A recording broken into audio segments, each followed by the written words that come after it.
What's up, Matthew? Hey, how are you doing? I'm all right. How are you? Sort of chilling. Nice day. Hey, we don't have to kick off a whole thing into this, but I was curious. I think actually you were mentioned earlier because we're talking about like Zionists and stuff. Do you refer to yourself as a Zionist? Yeah, I guess so. I mean, I think Israel should control all of Israel. I don't think that there should be two states. I don't agree with everything that the political state of Israel is doing, but I think that the Jews are God's chosen people still, and He will use them in special ways in history.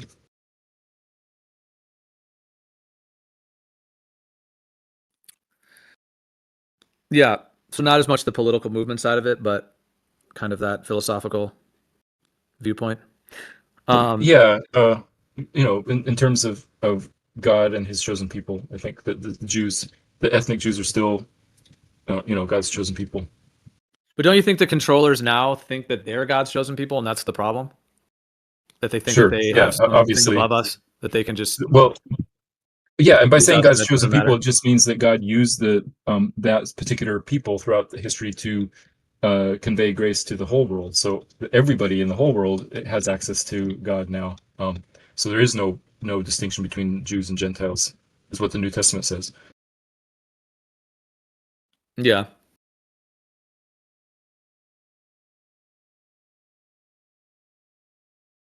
I mean, obviously, there can be evil people of any ethnicity or any group. So I don't like evil people if they're Jews or Gentiles.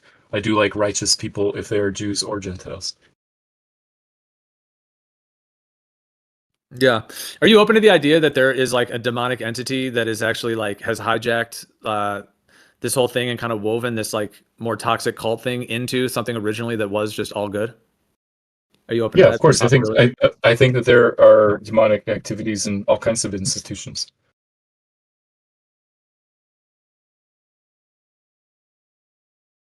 Yeah. But I'm I guess far like if from you're an going to expert convince in any people of that that. you're God's chosen people, I guess you need to convince them of said God, which is kind of what that book does. It's like this is the God and then these are the chosen people. It just seems like that part of it just doesn't seem genuine to me. Like if there's knowledge and wisdom in there, that's good. Like something like good way of living or and I do think that like the writings they say about like the character, however one likes to pronounce the name of like Jesus, kind of I'll just use that common one. I do think that he probably was a very old soul and had wisdom, and so people that were around him probably did glean wisdom that maybe not others had because he was an older soul. But however they took that and then whatever they've turned it into now, maybe like very different things. Yeah, I guess I would see, some people say, oh, Jesus was just this wise teacher, and we can take the wise part of what he said and leave the rest of the stuff. Unfortunately for them, I don't think Jesus left that option. He claimed that he was God Almighty. And so if someone comes and says they're God Almighty, either they're lying or they're some kind of like crazy person, or it was true, you know. So I think the last one, that it was true. But it's hard to call him like a wise sage, a good moral teacher if he's claiming to be God, unless he is.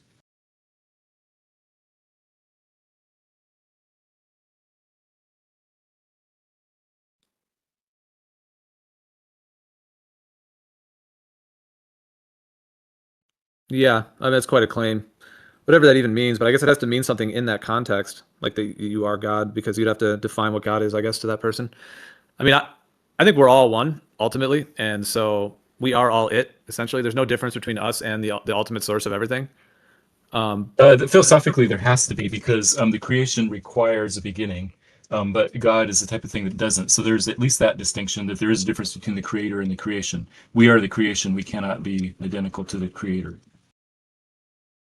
well, first of all, how do you know it had a beginning? All of material existence had a beginning just because that's the way that the material world is set up. It has a series of causes, but the spiritual world doesn't have that restriction. Yeah, but I know, but there's kind of two things you're saying. Like one of them would be about okay, so in my viewpoint, there can be one that is eternal that creates timelines within itself. But since it exists eternally, it actually exists eternally through all the time that it creates. The time that it creates is just within itself.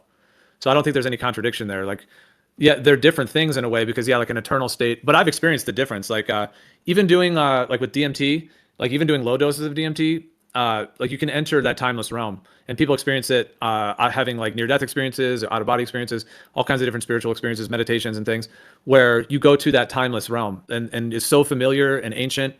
And I've been there, and then I've been back to here, where you're in what we call physical time, and back and forth.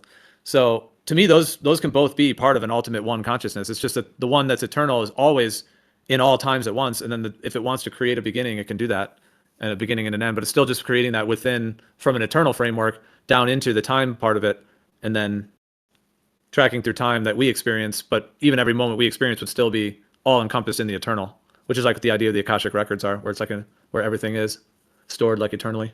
Everything that's ever happened and ever will happen is all there eternally. You know about that? It's sort of like the holographic universe type thing. It's kind of like everything's all at once. In that state, yeah. And it seems accessible that people can access it. Yeah. Yeah, okay. I mean, I've heard these ideas. I understand it. I'm not sure I agree with it. That's all. But they're definitely interesting ideas, I think. Well, if there's a eternal source, whatever you would call that, even if you call that a god, if it's always existed and it's eternal, and it was to then create some kind of timelines within itself, wouldn't all those timelines also be eternal because God is eternal, or the ultimate source is eternal? No, you can have something be before time exists in the causal sense. Like God created time, and then after he created time and he created the universe, then there are things in the universe that are in the timeline. But just because God creates something in his timeline doesn't mean that that thing is identical with himself. So there's a separation between the creator and the created, is what I would say. Okay, and how do you know that separation? What is your awareness of that separation? Philosophically, they can't have the identity relation. Basically, it can't be the same thing if there are things that are true of one thing and not true of the other. The thing that is true of God is that God has always existed, or is eternal. The thing that is true of creation is that it was created. So they can't be the same thing because of lots of facts, but that's one of them. Well, I mean, if I was like in an omnipotent, omnipresent state, and I manifested the physical world with my abilities, and then I manifested a person in that world and their consciousness and all of that, and all the physics and everything, by the time I would have done all that, it would have to all be me. Just like I in a don't think lucid it would dream, be. it's It all couldn't you. be you. Because It's you not you. It's manifested the something you physical created. matter. Well, you're the one that has to actually manifest the physical matter. Like that God thing, that God would have to actually manifest the physical matter, and is even doing so right now. For us to even make a thing even be what it is, it has to all be manifest. So, like a lucid dream, it's all you, in a way. Like everything that you experience in a lucid dream. Well, so yeah, so Shakespeare wrote Hamlet, and Hamlet was a figment of his imagination. But I wouldn't say that Hamlet is Shakespeare. I would say Hamlet is an idea of Shakespeare and was created by Shakespeare. Same thing. God created me, but that doesn't mean that I am part of him. It's just that I am a creation of his. Well, I think the level I'm talking about would be like at the ultimate level. So yeah, on the ground level, like if I were to go make a clay pot, myself as a human, and I were to get the clay and then make it into a pot, yeah, I made it into a pot, but the clay already existed and my body was here or whatever, and I was able to make the pot.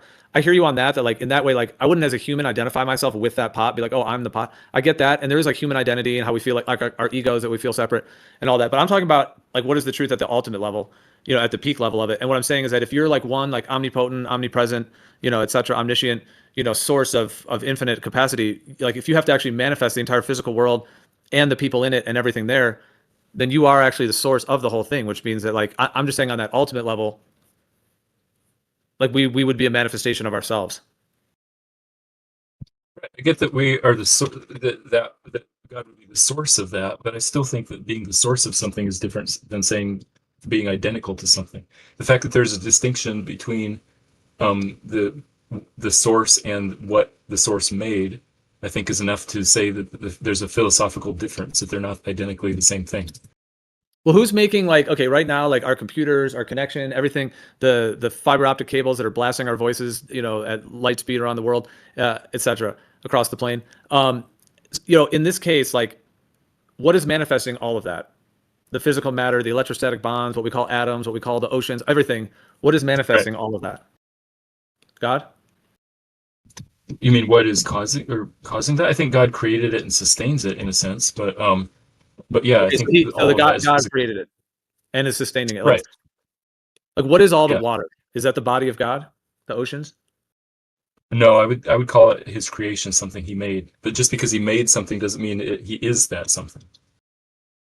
He made it. He's not it. Because I know, but see, at that level, like if you have to manifest water, like let's say that there's no water and you're an infinite being, infinite, like all the omnis, omnipotent, omniscient, omnipresent, etc. If you're all of those, and you're like, you know what, I want some water here, and you make water like out of, or maybe first you make ether and then you make water. Like, don't you have to with your own? Okay, like if you're in a lucid dream and you make water, which can be done, like anything apparently can be experienced in a lucid dream is what's claimed, like anything in consciousness. So if you're in a lucid dream and you're like, I want to Uh-huh. make water, and you make water in the lucid dream, we would say that like that person, when they come out of that, it was all them. It was all somehow their mind, their consciousness, something within them. Even though in the lucid dream it can be very real, Yeah, like I you see can what you're feel like saying. you're actually Okay. swimming, like yeah, that's the level I'm referring to. So that lucid dream is part of that person's mind because they were the Yeah, ones that manifested it. like okay, if you were able to lucid dream, or if I did, either way, let's say you fall asleep, and in your lucid dream you become aware that you're dreaming, and you can manifest anything. So you can manifest a mountain or an ocean or anything, in the lucid dream. Is how people refer to that. So yeah, if you're able to do that, like you could manifest a whole, like a beach, with people on it, whatever, like that, whatever you would be manifesting. But then when you come back into this world, if you told that story to someone, we would just say, oh yeah, that all came from within you, like yeah, like a manifestation of their consciousness. And we wouldn't, so that's kind of the level I'm referring to. Like if the ultimate source is manifesting, like right now, like keeping all the oceans, the tides, that's like a major thing to maintain and keep it going like this. Like just the sun moving. Even if you believe in the heliocentric model, it's even, you could even say it's even because it's, I guess maybe it would be larger, possibly, unless it's like an infinite plane, but the heliocentric one with all the light years. What is keeping all that together? Like, and then that energy would have to be so powerful to even do that, that how could it ever be separate from every intricate thing that happens within it? And it seems like it would all just have to be a manifestation of this infinite source. Yeah, I think you're right that it would take a lot of power to keep the universe together. I think God has infinite power, so he doesn't even break a sweat doing it. So um, I guess the question is an idea in your mind the same as you? If you are a person, but then you have an idea, I guess I'd still want to say that that idea, even if it's all in my mind, would still be something separate from me. But I hear what you're saying that if God is sort of lucid dreaming, so to speak, that it would be part of his mind. I still think there's some kind of difference between the mind itself and the ideas in the mind. Yeah, I hear you. Well, as humans, we have all of our identity, and we feel these individual ways about things. And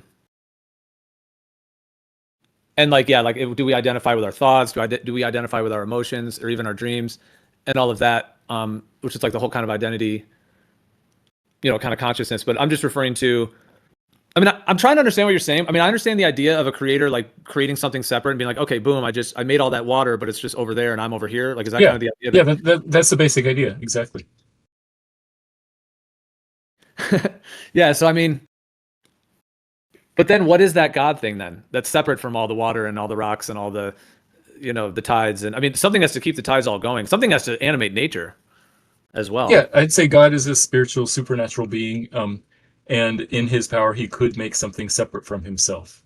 An all-powerful being could do that, and I think he did. But I get what you're saying that you think that maybe it's somehow part of himself. Um, but I just think that he could make something different, and it seems to me that that's what he did do. But I hear what you're saying, and I don't have all the best arguments lined up for why I think that. I guess part of it would be that he said that's what he did. In the beginning, God created the heavens and the earth. So the very first line of scripture, which I believe God spoke. I know not everybody says that, but if that's what God said he did, it makes sense to me that he could have done that and that he did do it.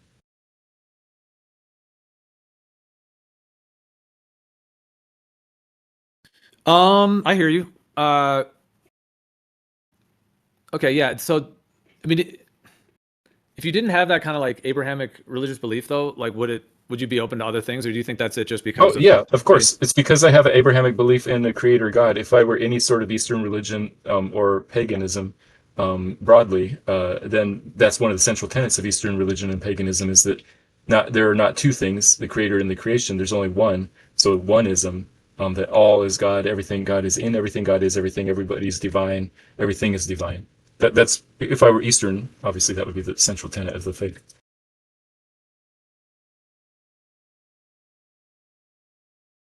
Yeah.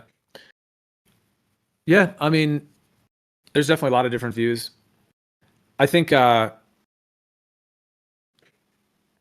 so you were saying an infinitely powerful creator could create something that feels separate, yeah, because it can do anything. Right. So would you agree that an infinitely creative God could create, even billions of human consciousnesses that all feel separate? Yes, of course. Um, okay, then could it also create those individual humans to like not have all the knowledge, even though there is a huge infinite reservoir of knowledge within this consciousness, but it could have all these humans that don't have all of it, or they just have parts of it and they're on some kind of journey? Right. If God is a separate mind from us humans, then he knows all things, but each individual mind is a separate mind and doesn't know all things. I think that would be possible for him to do. Okay, so that then is the nature of that separation though, like if it can do all that, is the nature of that separation real or not real? Like is it an actual separation or is it just a illusion of sorts? Meaning is the I see what you're saying. separation, yeah, Yeah. That God an could actual have made it real as an separation? illusion, or God could have made it as an actual thing. I think God could have and did make it as an actual thing.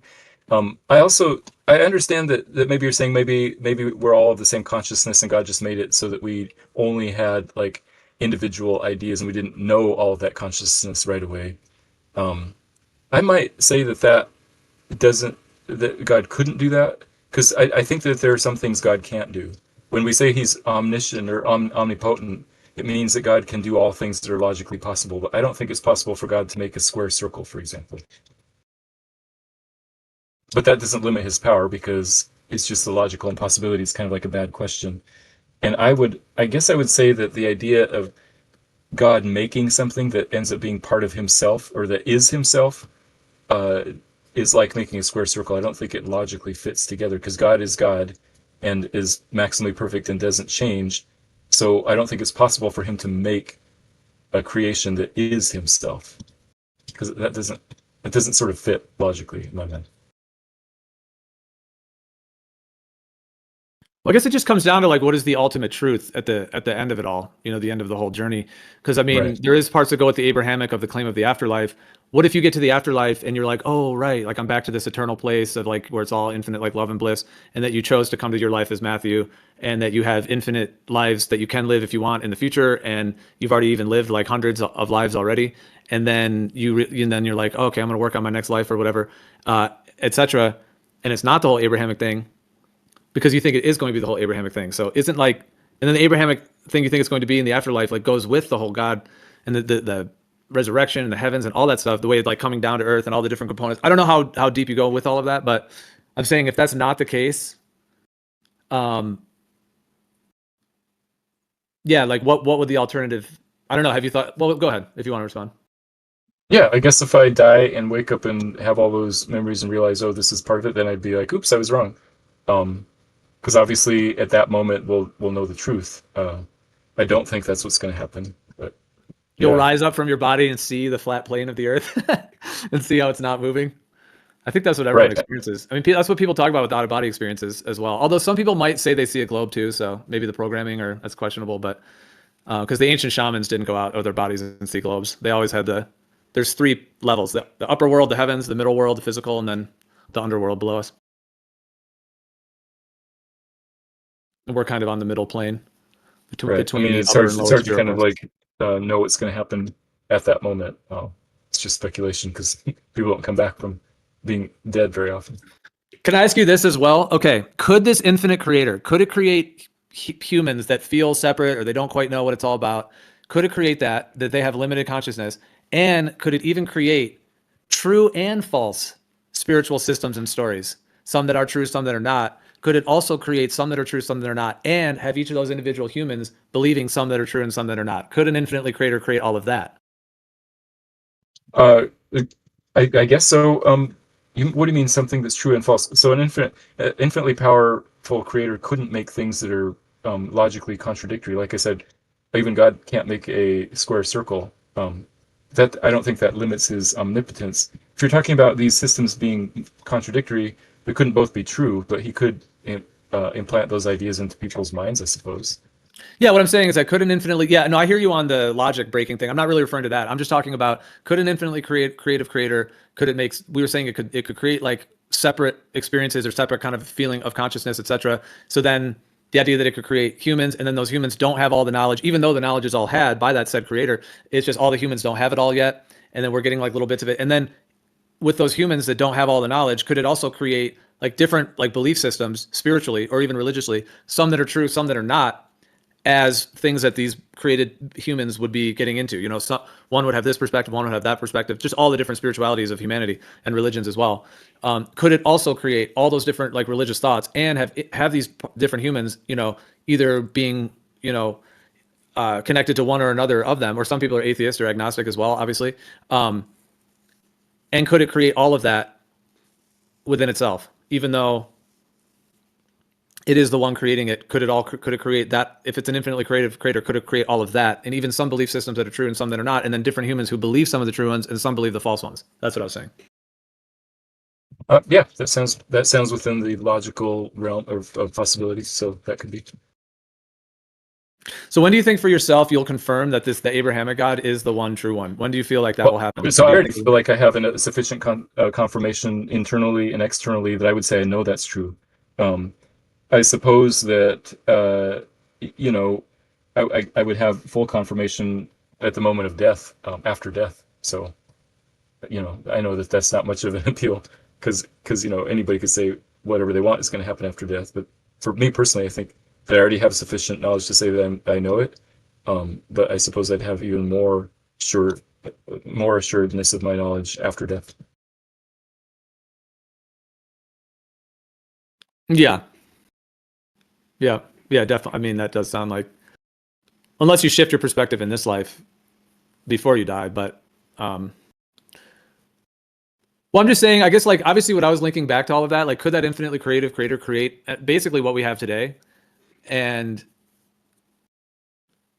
yeah, I guess it is just like a matter of perspective. I mean, so if you say this whole physical world is not one and the same with that source, like that the source is not manifesting within itself, then like what is that to you then? Like, what is that separate God, like consciousness that you're calling that? Like, what is that? Is it a guy? Is it a dude? Where did he come from? Why does he have his personality? If that personality is not you, ultimately, on the ultimate level, of course, I'm talking about, not as like Mathew or not us Yeah. as individual humans. I'm just saying on the ultimate level, if it's not just you manifesting it all at the end of the day, like who is this other guy? And then like what is if you're saying that that's the ultimate truth, that it is this separate being that we ultimately are separate from, that's the claim. Yeah, I would say God is a spiritual being, and with the separate. I am a person and a spiritual being myself, but I'm not the same spiritual being that God is. It's just a basic distinction of there being, more than one personality. Just the And you'll same as never like be that. I am not Geo and Geo is not Matthew. You and I are separate beings and have separate personalities and lives and existences and identities. Same between me and God. I'm not God, but He made me.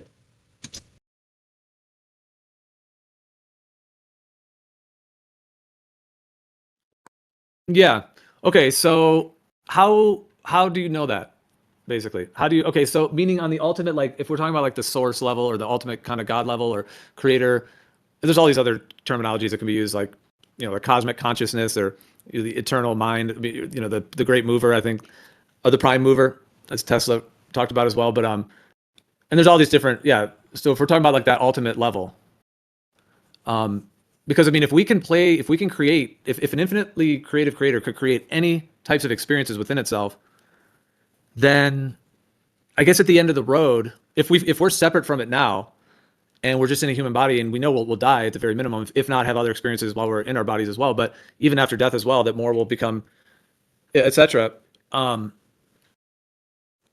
like at the end of the road for you, you feel like you're going to know, you're going to be like more closer connected to this other God, and then eternally he's always going to be separate from you, Right.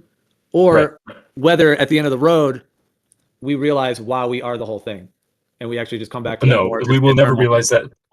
Yeah, and my reasons for knowing that is that A, it's illogical to say that God is identical to his creation, and B, like my personal experience, I know who I am, and I know that I am not a creator, that I wasn't the creator, I am not God. Um, if I were God, then I would know that, because it would seem like that I would have perfect knowledge, but the fact that I don't have perfect knowledge is another reason I think that I'm not God. Um, and just sort of like lived experience, I don't have the characteristics that God has. Like I'm not all powerful. I can't manifest things in the same way that God does, that kind of stuff. So I would say there's several good reasons to believe that. I get what you're saying that maybe within the logical realm of possibility that God could create little mini me's that don't know it or something like that. But that just doesn't seem to me to be the case of what is actually happening. I don't know if I can give a better explanation than that, but that's just sort of the feeling I get. Like I don't think that's what's happening.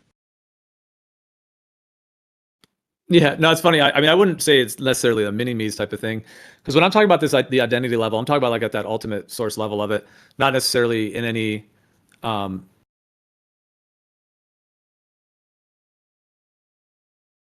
yeah, not like. Well, so I guess like it's. I mean, I guess in the Christianity they refer to like the Father and the Son and that kind of like familial, which kind of implies that there is like I guess like an ultimate Father. I guess in that framework more. Whereas what I'm referring to would more be like an infinite consciousness that can create anything, including completely, yeah, if you want to say like tricking itself as to what it even is, like, or tricking, in a way you could say that. It's not really mini me's, it would just be consciousness that's manifest into all these different states, like a dance of consciousness that's like infinite and eternal, and it's creating like every single moment is exactly what it wants to be creating. Like the neurons in my brain, the neurons in your brain, the neurons in everyone's in the world right now, like it's all being manifested, and every single moment is exactly intentioned how it's meant to be. Even when people don't have knowledge or mistakes are made or even like crises and it's all designed, to be precisely in that way. And we're just experiencing like some part of it essentially. And it's so strong that we can actually like not even know who we are at times. And then it's like a recovery process for people, especially like in a human life. And then like just learning more and just everything that occurs. So it's like it would all just be manifest within. And it does seem like there's a lot of spiritual traditions that refer to this and having to do with yeah, just like the spiritual understandings of what the nature of consciousness is, um and then like usually like when people come more to that oneness, they have more of a connection to like compassion and love and et cetera, instead of like feeling isolated and separate. That can come with that. So it would just be the infinite creative capacity of creation and consciousness and that ultimate source to create like every single moment, like as we experience every human life, exactly how it intentioned to do so, with all the positive and negative, because it's all manifesting it within itself. Probably just because it can and it's eternal. And I think this is just one world of many too. So it's just an infinite. So yeah, it's not really like suns within itself. Like it doesn't really have to be that. It would just be consciousness, the manifestation of how consciousness like manifests when we experience it. Yeah, so even if that were possible, I'm not 100% sure it is. There might be logical contradictions based in that, like making a part of yourself that doesn't know yourself or something like that. I'm not sure, but even if it were possible, um, it doesn't mean that it did happen. And I think that it is more likely that God would create something other than himself, because God is a God of love, and so God would, create. He creates creatures that he can love and can love him back, and there has to be a separation for that to be. Even in Christian theology of who God is, we say God is one being, that identical in essence but different in personality. That there are three persons within one being. The idea of the Trinity. So, uh, yeah, even if it were possible, I doubt that that's how God would do things. But that's just based on what I think He said, and also the way that God seems to operate. It seems to be that He makes separate beings and creatures for His glory and out of love.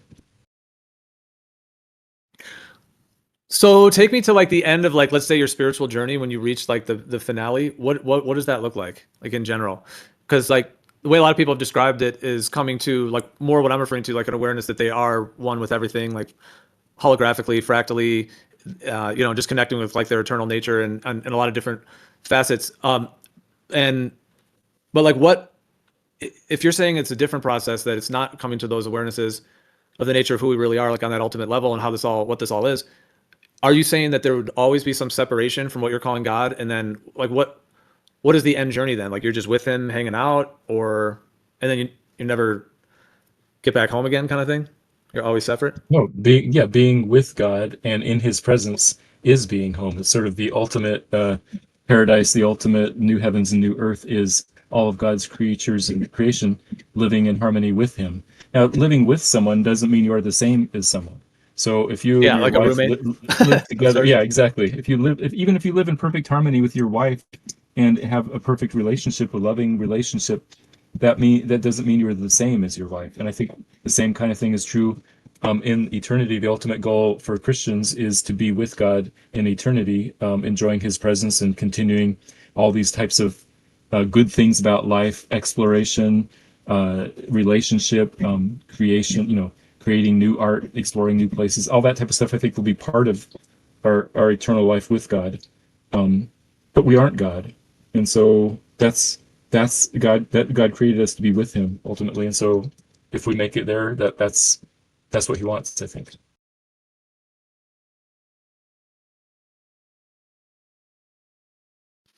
Yeah, so you're suggesting that that's what is going to happen in the afterlife, basically? Oh yeah, that's right. Yeah. So just one life, if you make it, you're in and you're just with God, like in bliss, hanging out. And um what does that look like exactly? And this is for eternity? Yeah. It's all the best parts of life. It's like eternal life. It's not sitting on clouds playing harps. That sounds boring. It's like all the best parts of what we experience here, the best parts of life, relationship, being with God, being with each other, being creative, being happy, being joyful, understanding each other, relating to each other. All the good things of life, I think, will be manifest in the new heavens and new earth. So I'm looking Matthew, forward to it. do you think that it would be on a scale of eternity, like Gio asked, or do you think that existence is outside of time? I think it'll be in time, but eternal, never ending. Because once time starts, I don't see how you stop it.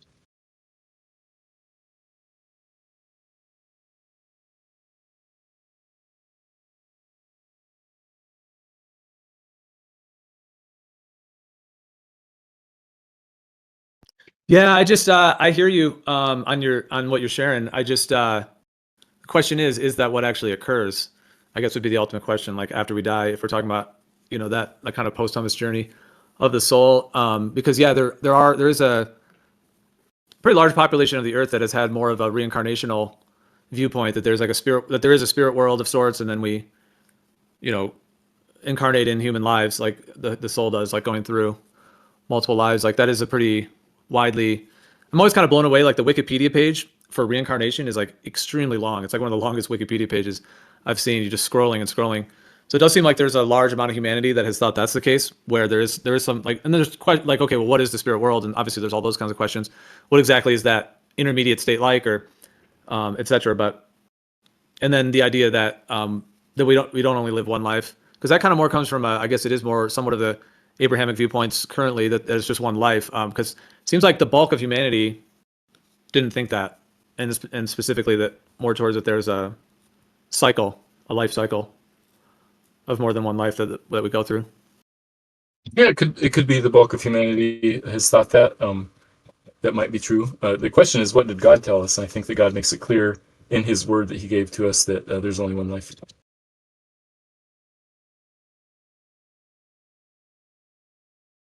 Are you at all questioning whether that is a falsity?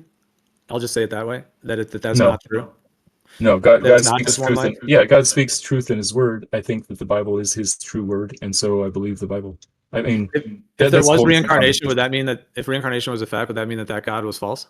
Yes, if reincarnation is true, then Islam, Judaism, and Christianity are false. You would go to that full extent to say No, that? it's just a logical contradiction. They have competing claims, and so one is true and one is false, Um, right? I mean, you can't say reincarnation both exists and does not exist. One, either reincarnation is true or it's not. well, are you aware that there was apparently like originally in the Bible, like reincarnation was in the original Bible, and that it was removed? No, There's that it's never whole. been in the Bible. But are you? But you're saying that aside for the moment. But you're saying that you think it's such a strong thing that if there is reincarnation, then all those Abrahamic faiths would all be false. You're making that claim to that level. Of course. I mean, I would say most people in those religions would also say the same thing. Yeah. So it really just comes down to what is true. Um, Right. yeah. And I I mean, think the fundamental truth is whether we are all God or whether we are separate from God. I think that's kind of like even before the religions, because, Islam, Judaism, and Christianity say, oh no, we are not God. We are creation. We were created by God. But Buddhism, Hinduism, all of the Eastern religions would say that we are God, and we're trying to find and recognize our divinity and recognize the divinity of all things, the trees, plants, the animals, all that type of stuff. So I think that is kind of like the fundamental split between broadly Eastern and broadly Western religious ideas. yeah. It seems like that dichotomy is there. I would agree. And yeah, I hear where you're coming from. I think in terms of some of those kind of polarities, they're just different views. But yeah. Well, I don't know that other religions are necessarily feel like they have to call others wrong. Some seem to want to call others wrong more than others. But yeah, there's all the Eastern traditions and yeah, Hinduism and Buddhism and which have their views, which are obviously quite different than some of the Christian ones. Well, yeah. So I mean, I guess you're saying that like the only way to ultimately you're just saying the after. Well, kind of the conversation we're on is that like the afterlife is when that will be revealed. I think you can know ahead of time because I think God makes it clear in His Word, and through the witness of the Holy Spirit, and even just the people's experiences. But I think it will be confirmed in the afterlife. What if I told you that I've had past lives where I've been a Christian and have been in Christianity, and then I died and realized that reincarnation was actually what it was, and it was not that? What if I told you I've actually had past lives where I thought it was true, and then have come to that it's not? Yeah, of course, I wouldn't doubt that your experience seems real to you. I wouldn't doubt that you think that's true and you feel that's true. Um, my perspective is that even if you feel that way, it's not the actual truth, and that you may be getting those ideas from some other source. I don't know where. Um, so I wouldn't ever deny somebody's experience or their thoughts because I generally believe people when they say, "This is what I experience. This is what I think." But I also am aware that not all of our memories or experiences are true.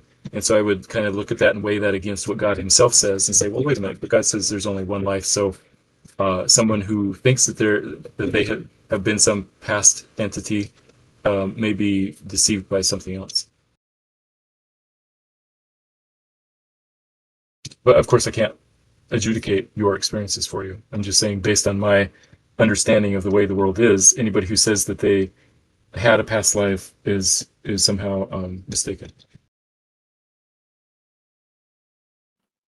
Yeah, no, that's fine. No, I hear you on your response to that. I mean, actually, like when people, there's like this past life regression where they kind of like relax the person and then they kind of take them through like a more of an audio, like a talking back and forth with them as they're in a very relaxed state.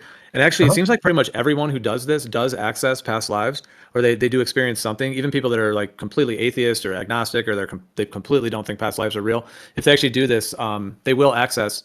Some of them will be like, yeah, that definitely it was a past life. Other people will be like, well, I experienced something, but I don't know if it's a past life or not. So there's kind of a range, especially like first time people do it. But but yeah, it seems like pretty much everyone can access these, and then these lives usually are like have some kind of like strong connection to their current life as well. Um, but I mean, do you consider that you could be deceived by the entity that's telling you that it's not the case? If reincarnation is a fact, would it Of be the course, other I way have. around? I think it's good to have intellectual humility about all the things I hold. So, I would always say that I may be wrong about any of the beliefs I have.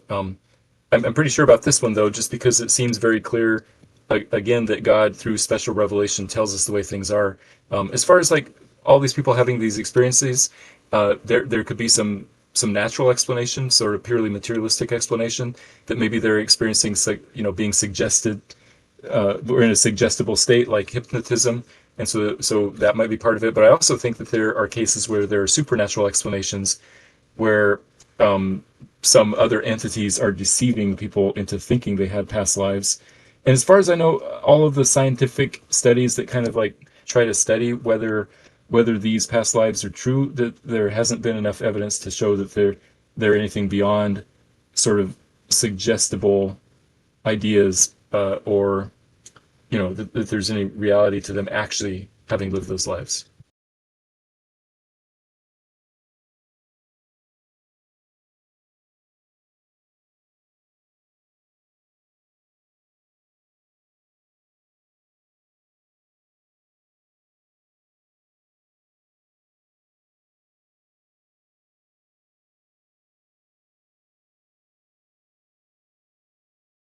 Oh, right on. Well, yeah, man. No, it's interesting to hear that you think it would totally shift it. Um, I think when people experience like a really genuine past life memory, it's very, very genuine to them. It's not really like some kind of demonic entity or anything. Like it's something that they're actually like recovering within their soul, and it like is very like deeply, can be emotional and very healing, as they have like some deep recall and deep healing that can occur. And this can happen in all kinds of states, like just like either meditation or fasting, or like using breath, like breathing. There's all these different techniques to be able to do that. So I mean, in the overall thing of like previous lifetime memories, like I mean, there are demonic possession experiences as well, but that's a separate thing that's from past lives. And there can be a demonic past life connection though, because some like demonic entities seem to be like connected to people through multiple lifetimes as well in the soul. So there's that layer of it. And there's just the whole idea of like the demonic being like between, you have like the angelic heavens above and then the physical plane, and then in between there's the potential, even though like on an ultimate level the demons are actually just us, they're not really separate, because if we're all one, then they're actually just a manifestation of a consciousness. They're not really separate from us or like things to be afraid of, but they are like, there is a layer of like trauma and pain and things that can be connected, that people can energetically like connect with on that level.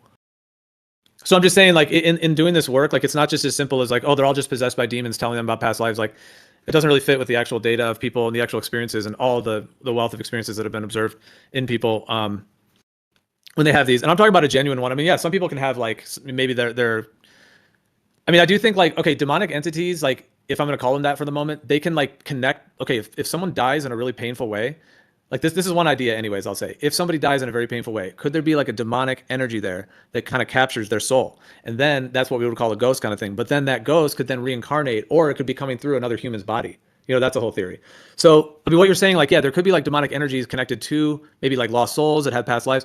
But then the question is, are all past lives that? And I would say no, because like when somebody really does have these genuine experiences, whether they're real or not, I mean, there is quite a bit of proof out there in terms of things that have been tried to be shown in the physical world. But obviously, it's always going to be seen as somewhat anecdotal in terms of at the end of the day. But there have been things in the physical world that have been validated as well. But nonetheless, that research is also kind of suppressed in its own way. But yeah, there's like very deep like emotional connections people have, and it always links to something in their life, like some specific issue that they have in their current life is connected to the past life that they connect to. You know what I mean? Because there's the idea that we have like thousands of past lives, but we're not going to remember all of them. But in any one life, you can tap into maybe one or two that's needed. And the thing is that when there's some pain in the current life, there can be people find that there's a connection to the past life for them, like some chronic like back pain or something that they had for years, and then by accessing the past life memory and going through that, the back pain went away, that kind of thing. And they had the back pain before they even considered past lives. It's cases like that. Yeah, I hear what you're saying, that there are some convincing cases out there. Still, I think that God's word triumphs over these experiences people have. So, I don't say. If you had one yourself at some point, like I don't know if you do fasting or if you do, I mean that's one way to do it, but that's kind of a little bit of a different route. But because I don't know what else you would consider doing. But if you ever had an experience where you actually experienced a past life, because when people have it, it's not just like an image from someone else's life. Like to them, it's like that was them. That it was them that was in that. Like they were the actual ones in the life. So because how like if you remember like something that happened to you when you were 10 years old, or I'm saying it's a memory, and you're like, oh yeah, that was me. Like it's you. Well, that's how people report it when they have these experiences and like memory recall. Like, oh, that was actually me. To where Right. To them it's just the valid truth. And there's That would be interesting if I had some experience like that where I felt like there was some past life that I had 200 years ago or something like that. So yeah, I would have to take that into consideration. I do know that there are such things as false memories where people have very vivid memories of themselves doing something that turns out to not be true. So I'm just aware that these kinds of memories aren't infallible, I guess. It doesn't mean that they are Yeah. false. It's just I'm just saying they could be. But yeah, that would be interesting. Yeah, no, I hear you. I mean, exactly. I mean, it is a kind of thing where maybe somebody wouldn't really think it's legitimate until they did experience it, and then once they do, because there's a lot of cases like that, like people that have been atheists, agnostic, and in some cases, like they did the breath work, which is the type of method where you do like deeper breathing for several hours basically, and you go into basically a natural state. Like I mean, I guess you could call it a trance-like state. I mean, it's not really hypnosis because no one's hypnotizing you, but it just happens naturally from breathing, and and there are people like there's been many cases of people that were like staunch atheists or staunch agnostics, like did not believe in any of that stuff, who would like do the breath work, and because it's not really consuming a substance, there's no like legality questions or any of that. It's like it's just breathing. Um, anyways, and then they've had like a past life memory that was so powerful and that was so connected to their current life as well, and was so integrating for them that basically in that one experience they shifted their entire atheist or agnostic position. Even in that one experience. So. And some people do have connections to Jesus and Christianity for sure. I mean, it's not like everyone's coming to Jesus type thing, but there's a percentage that have like. But you know what happens, dude? Sometimes like Christians who do this breath work, they'll have experiences of the Eastern, of Hinduism, Buddhism. Someone that's a Buddhist, he may have an experience of a Christian nature. Like there's this nature in which like we seem to have all of them within us. So that's another interesting thing. Like Mathew, like if you're like Christian and so on, like if you did this breathing, you may even have an experience of like Shiva or Ganesha from the, from the Hindu or Buddhist, or you may have some other experience of, the Norse religions, or like, it's a cross cultural, it seems like. I don't know if you're aware of that, but like you may have experiences of Jesus and the Abrahamic God, but you may not. You may have totally experiences of, et cetera. Or even if you experienced a past life, you might have been a totally different religion in that past life too. So, I mean, it just happens naturally. And there is a separate thing of like demonic possession experiences, which is separate from past lives. But like I said, there can be some overlap. But the thing you're talking about the demonic thing, yeah, that's a thing as well. But that usually has its own, like, it can be connected to past life sometimes. But for the most part, the demonic thing can just be a thing of its own that people have within them. So you see what I'm saying? I know that was very long-winded, sorry. But you see how I'm just saying, like, it's known about the different layers and the genuine past life memory ones versus like when there is a demonic thing involved, basically. Yeah, I get what you're saying, that there's different places, different experiences people have, and doing the breath work wouldn't involve the substances or whatever. But still, I would say that no matter how you get to the experience, I would still question the experience. Just because I know that false memories are possible, and based on other external reasons, I don't think past lives exist. So any type of experience I would have about past lives, I would question whether they're real or not. And I don't know how I could adjudicate whether they are. Because plenty of things that feel real aren't. Yeah, go ahead, Ricky. I just like remind, like you sort of, they're not valid, sort of what you were sort of saying. And I apply the same rule to the TV. A little bit surprised that people don't recognize it. But go ahead, guys. Yeah, well, yeah, and I wouldn't necessarily. Okay, Mathew, like if you've never had any of these yourself that I'm referring to, like a past life memory recall that is genuine, right. If you've never experienced it, and then however much you're aware of other people, how many others have experienced it or not, either way, like I understand your skepticism and it makes sense, especially if you're saying that for you, the Abrahamic religious viewpoint really makes reincarnation completely off the table, to where the whole. Well, see, I don't think all of the Abrahamic religions are wrong or anything. I think there's truth in them in various ways, but I think I mean, are they the ultimate truths? I mean, that's the question though, or not, or are they just like a layer? I don't know. There's different wisdom built into them, but then there's just different layers of it. Like obviously there's wisdom in those that are just eternal wisdom, no matter what. But then there's like these other components of like, okay, is it the afterlife that Matthew's talking about, for example, and is the Jesus character, does represent that, and some of these different components of it, and like the are those the ultimate truth or not? But what was I saying? I guess just yeah. Oh yeah, I would expect you to be skeptical, let's say, about all these past life experiences people have had, even if you heard more about them. And then the question is like, if you experience it yourself. But if you're saying that if reincarnation exists, that it makes for you the Abrahamic religion's completely off the table, then obviously that doesn't mean it was all false because there's wisdom in there that is good wisdom. So then what part do you mean that's false? You're saying that like that it's the ultimate truth because basically because your belief is that, or your viewpoint as well as belief is that the afterlife is very specific and it's only one human life rather than a soul that cycles through many lifetimes. Yeah, so first of all, you're right that there are true things in most religions in the, generally loving each other and treating your neighbor as yourself. These kinds of things are adopted by many religions and those things are true. What I meant by the Abrahamic religions making certain truth claims. So for example, Christianity makes truth claims and says something like, there's only one life. It is appointed to man once to die, and then after that, the judgment, which is a claim that there's only one life and that you don't get reincarnated. So that specific thing can't be true and false at the same time. Either everybody lives one life and dies and never has another reincarnated life, or that's false. So that can either be true or false for everybody. It's not like, oh, it's true for some people and false for other people. Some people believe it, some people don't, but I'm just saying the law of the excluded middle in logic says that either that statement is true or it's not true. That's what I meant by truth claims. Okay, but could that be interpreted like the wording in it? Could it be interpreted more that I mean, if there's a judgment and then you get sent back? Sure. Yes, it could be interpreted that way by some people. well, I'm saying, does it have to imply one physical life for every soul? You could interpret those words in different ways. Most Christians throughout the centuries have interpreted it to mean that there's one life and no reincarnation. Maybe they're wrong. I'm just saying that they're making a truth claim that can't be both true and false at the same time. Have you seen God, Mathew? I haven't seen God, no. So, but the idea that Every time I look in the mirror. but like this notion of like past lives, like people sort of going through an experience, whatever you may sort of interpret from that, I mean, is that not, it's like maybe even more real theoretically than your sort of your God interpretation at that point? It's like seems to you sort of dismissed it based on the fact that it could be a hallucination. Yeah. So the question is, do your experiences trump truth, or well, do experiences trump revelation from God or not? Like, if God says something, but you experience something different, do you trust your experiences or do you trust what God says? I mean, if you believe that God said it. So I guess different people have different answers to that question.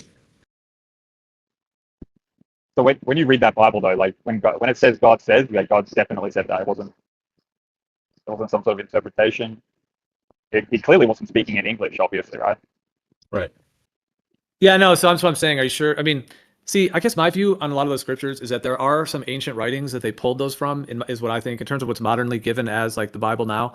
I just think there's been some, they adapted some original writings and then added things. So that's where it's like a mixed bag of what's in there.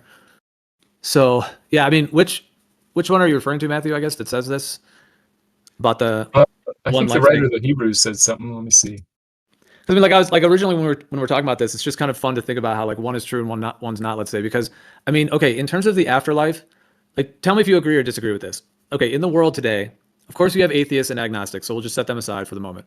But people that have a spiritual view, I mean, Mathew, does seem like it's kind of split, whatever the percentage is between people who think there is some kind of afterlife, it's maybe spiritual of some sort, reincarnation is possibly there as well, and it's that kind of thing.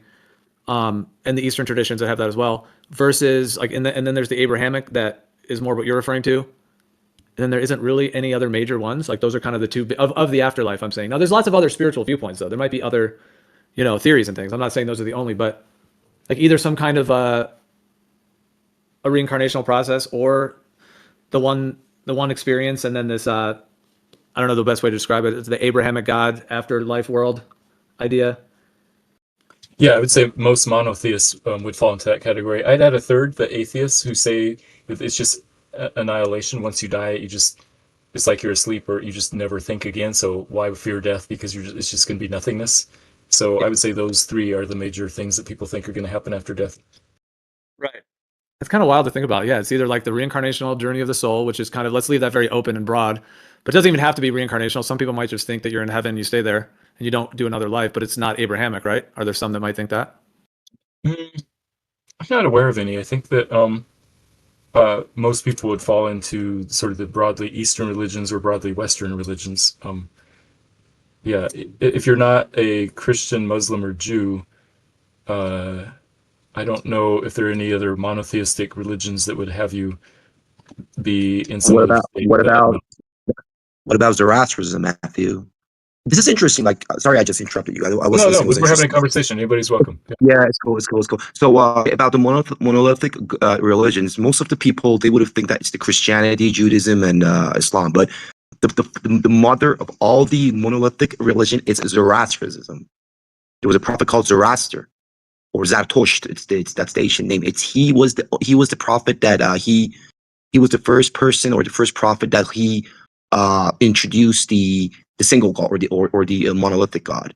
And then he was the first, and it was the first religion that actually talked about evil and good. That we have evil, we have good things, we have the bad side, and we have the good side. Yeah. So, and before Zoroastrianism, which is the father of all the Abrahamic religion, again, you have another religion which is called Zoroastrianism, which goes back to 5,000 years ago. The temples of these religions are right now in the modern day of Iran, and we have like more than 500,000 people in modern day of Iran that they practice Zoroastrianism, and they have a very great temple and a great community in California. You can search that right now, and it's very interesting that if you study about this religion, you're going to see that most of the things, almost everything, like if I tell you that the Santa Claus, have you ever thought about where that figure comes from? Well, Santa Claus is Mitra. And again, Zoroastrianism is one of the branch of Mitraism. Mitraism and Zoroastrianism, these are the most ancient religion of humanity. And even today, nowadays, if you look at the Roman gods, even the sun god was stolen. Like was stolen from the Mitraism religion. So when the Romans invade Sassanians, Sassanians were it was one of the greatest Persian empire that they had a back and forth fight with the Romans a lot. So have you heard about Valerie? Valerie was that Roman emperor that actually he was captured, and when they brought it back to Persia, and when the Romans when they wanted to just release him, so they attacked in Persia and they completely burned down everything. And what they did, they got all those religions, all those things that they had for Mitraism. They just, I don't want to say they stole it, but they just took it from that part of the world and they just brought it back to Roman. And ever since they had the sun god. So the sun god comes from Mitraism, and you might gonna say that, okay, what about the Egyptian gods, the Ra, right? Yeah, Ra or Mitra, they're the same. They're the same God. This is before the Abrahamic. And when the Romans and when the Westerns they came to the Eastern world, they saw these religions, and they took it. They took it. They changed it. So, as I said, Santa Claus, that figure that has what do you call a cat, 4 ears, and he can fly in the sky and do that. Well, that's not a story. That's not a story. Mitra had a 4 deer, and he ascended to the sky with his deers, and he used Metatron. So if you heard about Metatron and how to ascend to the upper world, these are all ancient religion practices that they had, like with meditation, all that kind of a thing. So even the color red and white, which is the cloth of Santa Claus, again, that comes from this religion, Mitraism. So if you guys want to know more about these religions, that what is the root of all, even Cabal, if you want to know where they come from, I would suggest you guys to study about not Zoroastrianism. That's even modern. It's more ancient than the Abrahamic religion. But if you want to know the real root of all these religions, it will be Mitraism. Yeah. So yeah, that's the kind of a thing that I would suggest you guys just take a look on it. Yeah, it's interesting. Yeah. So and there are more. I have heard of Zoroastrianism, and I sort of had the impression that it was this idea of two equal and opposing forces, the good force versus the evil force. So I'm not sure I would call it a monotheistic religion. Maybe some versions of it are. But in any case, also as far as how old it is, maybe it is a very old religion. But I'm looking there's for a the one true side, religion, yeah, not the oldest. yeah. So basically, so yeah, you probably heard that there's this two sides. One is evil. Well, that's the only two sides. Well, actually, it's just three. You have the Ahura, which is the main god. Then you have Ahriman, which is the devil, and you have Mazda, which is the prophet. So again, it's talking about there's a monolithic God up there that he owns the good and bad both together at the same time. So that's why you have these two figures kind of opposing each other in Zoroastrianism. But again, the main notion is that there's a one God, and that is called Ahura. Probably have seen the symbol of it. It's you have this guy with two wings. You had it in the Sumerians as well. It's a guy with the two wings from the side. If you look at the symbol of that, so that is the Ahura, which is the main god. Yeah, and fire is supposed to be the thing that most of the thing that they see is they think that the Zoroastrianism is about worshiping the fire because they have fire temples. And right now in Iran, we have a fire temple that it's been on for 2,000 years. Can you believe that? It's in Yazd. For 2,000 years, they kept it on. So the fire is not the thing that they worship. It's just a symbol of warmness and kindness. A lot of people would think that the Zoroastrian people would have worshipped the fire because they gather to it. They have temples for fire, but that's not true. You know what I'm saying? Yeah.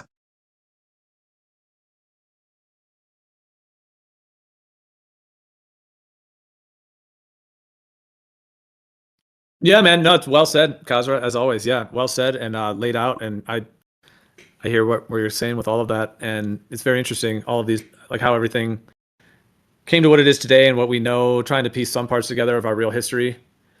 So, Yeah, Joe. And if you think about it, like, look, because Islam, I born in a Muslim family, and my mother was Zoroastrian, and my mother was, she had a, she does practice, she does practice Zoroastrian practice, and my father used to do the Muslim praying, that prayer thing that they do.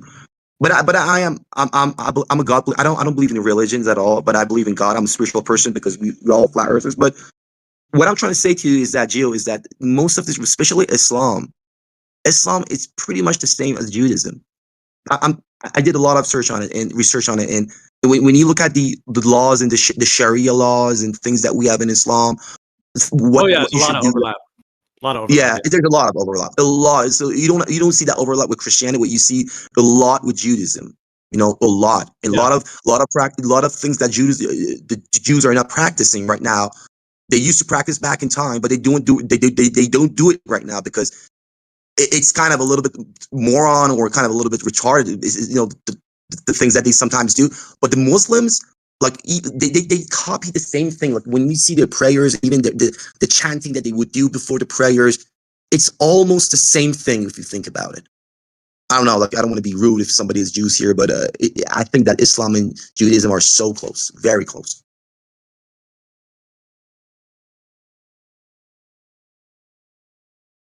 Yeah. What the big religions are in the world, that is a question. Like, where really did those come from? I mean, Matthew, would you make the argument that it's because it's the truth, or would you be open to that it's a huge deception? Yeah, I would say that obviously there's one truth that is really true, because just logically that makes sense, and anything that is not true would be a deception and would be false. Just like saying, well, I mean, and I know there's true things in all of these writings, so I'm not saying that it's all false. But more the idea, like we were referring to before, though, like the claims of the history, and I guess what they claim, the afterlife is, and like what the claim of like what the ultimate truth is, basically. Yeah, the ultimate truth of what happens in the afterlife, either there's reincarnation or there's not. Zoroastrianism sort of has this idea of equal and opposite good and bad, and that's why it's false, because that's not true. And so we can throw that one out, because the good is more powerful than the evil, because God is more powerful than the deceiver. Wait, what is it again? Wait, say it again. Zoroastrianism has this idea that there's equal and opposite good and evil forces. That is not true. Therefore, Zoroastrianism is wrong, because the good is more powerful than the evil. Yeah, there's a two equal force opposite each other, and there's a one upon them, Matthew. Right. Because because Zoroastrianism says that there are two equal and opposite good and evil, that they're equal, therefore it's a false religion, because that's not true. But I think that's true. Because if you look at the yin Right. and yang, dark, yeah, I believe that dark and light they have the same power. It's kind of an exchange that it happens in the physical realm. A lot of things that we think it's bad, it's just subjectively looks bad. A lot of things that we think is good, subjectively it's good. But I think it's kind of very blurred to know that what. But yeah, killing somebody is definitely it's bad. But if that person killed, let's say somebody else in your family, that would be good again. So as I said, like even today, I think that there's an equal force. Like even our flat Earth model talks about the dual pole, the positive and negative, they have the same amount of power in our reality. The Polaris and the southern sky, they affect the reality. It's the same amount of power that they have. So I think that, well, this is my own view. I think that the good force and the bad force, they're fighting each other. They're just exchanging for power here in this realm, this physical realm. But of course, there's something upon it. There's of course something upon it that controls that. Yeah. But yeah, I do understand that like people wanted to say like they love to always hear or say that the good force is stronger than the bad force, the light is stronger than the yeah. I do understand that's true, but at the end, I think that they have equal power in this world, kind of. I mean, Matthew, I think what you're alluding to is actually how I see it. I mean, I do think that from my view, with like let's say the source of everything is infinitely loving and all good. Like the source of who we really are at the deepest level is like infinite love and is all positive. However, like that is the base. Like I think we're actually made of love. We're actually made of it, and everything comes from it. So, however, out of that infinite, all good, all love, state, there seems to be this like infinite curiosity to experience everything other than that, or everything, or that and everything else, to the point to where it's if you create the light and the dark, you now can have a lot more potential for creation. So I think the dark is created from the light, but the light is the ultimate source. So that, but the way I see it though is that the dark is created though, and is kind of like Kazra was saying, like you could see it as a force or as an energy, and it is very real in a sense. I mean, we know people do crimes to each other and hurt each other and do very dark things to each other, and whether how someone sees that spiritually, either way, it is a very painful things that happen to people, and so yeah, kind of how that all fits together. Yeah, I understand.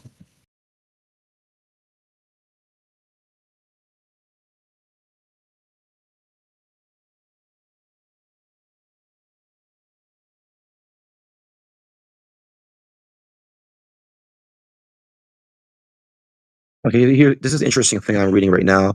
Okay, Mitra birthday is it's December 25. Again, see, again, it's just a copy. And let me just share this image with you guys. This is going to see Mitra with 4 deers. Just was about that Christmas thing, the Santa Claus that I spoke about. Might be interesting. Just share it. Nice. Yeah. Be cool to look at that. Yeah, yeah, I just shared it right now. Yeah, so if you look at Mitra's birthday on 25th December, he has 4 deers.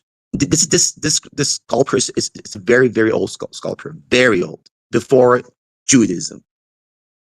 So yeah, now you can see that where that deers of the Santa Claus comes from and why it goes up, why it comes from the chimney. All right, Santa Claus comes from the chimney. What is the metaphor of that? Have you ever thought about it? Why they say that Santa Claus? That's your spine, basically. That's your spine cord, and it's all about some spiritual practices that they're from the sky. The cosmos void needs to just come from the sky all the way to your chakra, your 7th chakra, and pours into your body from your spine, goes down all the way to your first chakra. So that would be like the chimney of your house. Santa Claus has to just descend from sky to your chimney. So it's all metaphor. And if you just, as I said, if you just follow these religions, you're gonna end up to one thing, I guess. Yeah, no, that was very well said. And Matthew, if you want to comment on that as well. Oh yeah, I don't have much to say about Santa Claus and that stuff. Obviously Santa Claus isn't real. I mean, the And Gio, just modern look at the sun. If you look at the sun behind Mitra right now, this picture, if you look at it, there's a sun behind him. There's a sun behind him. So he was the sun god. And what I'm saying, so that's what I said. So if they're saying that Jesus is the sun god, we had this before 1,000 years ago. If you study about Mitraism, you see that he was the sun god. And Mitra means sun, literally. Yep, for sure. Yep, they definitely have a lot of the sun god symbology. Matthew, I suppose like ultimately as well from like what I was saying before is that it would just have to be, you know how like the way we create movies or video games where we put darkness into them, you know, into the actual game, but you're just like a happy person who's getting paid to make some amazing game or movie or whatever. Well, what if on the higher level, that's what we are at the highest level is that we're actually creating like a real life movie and we're wanting to, you know, even put the dark stuff into it, just like a writer would put the dark stuff in a play or in a movie. They don't have to be dark themselves to put it in the movie for the entertainment. So would the creator do that as well and actually make all these experiences we have? Anyways, that was just kind of connected from before to what I was saying is that like Yeah, an I infinite. was just saying. I would see Yeah. darkness as an absence of light. It's not like a thing in and of itself. Same with evil. Evil is the privation of good. So it's not that they are things in themselves. It's that they are the opposite or lack of something. So Like it's polarized, not like yeah, like polarization. Yeah. right. Well, kind of like darkness is not a thing. It's just describing there being no light. Yeah, I mean, I It think does of seem dark like when we're talking about light and dark, like actual physical light, or are we talking about like dark energy, like dark, like evil spirit energy? But go ahead, Dave. What's I'm up? talking about physical light as an analogy for evil and good. Okay, I got you. well, since we have another dual pole aficionado here, I was going to jump in and talk with Kazir as well as comment on Hey, what you're you talking do. about with. What's up? Hey, what's Yeah, up, Kazir? glad to see you I don't know again. that we've talked on panel No, culture you at haven't. all. Just Not yes. yet. Yeah. But if you've watched E1's links that I've sent you, or just talk or heard us talk about the idea that that it's a matter of charge and discharge, right? If it charges up in the south and then charges up enough to go to the north to make its toroidal cycle there until it discharges, and then it drops back down. You could also make the parallel to light and dark, or good and evil, with the charge and the discharge pretty easily. And it actually works out in a more physical way, but there might be something more intelligent and metaphysical going on than just that kind of like um, electric, very sterile, mechanical thing that it might get interpreted as. Like when you said Jesus is the Son, I think a lot of people think that's an insult to Jesus. But when you think about the Son being its own unique entity or source that isn't just like all the other stars, and you get the whole heliocentric idea that it's just one of many, then it also downplays the idea of the sun. But the sun is what gives life to everything, gives charge to everything, gives the frequency for everything to work, right? So it would be the most important thing that we know of, literally, in a physical world. So it really wouldn't be a downgrade for any kind of comparison to the being that we call the Most High or whatever. In a way, in my mind.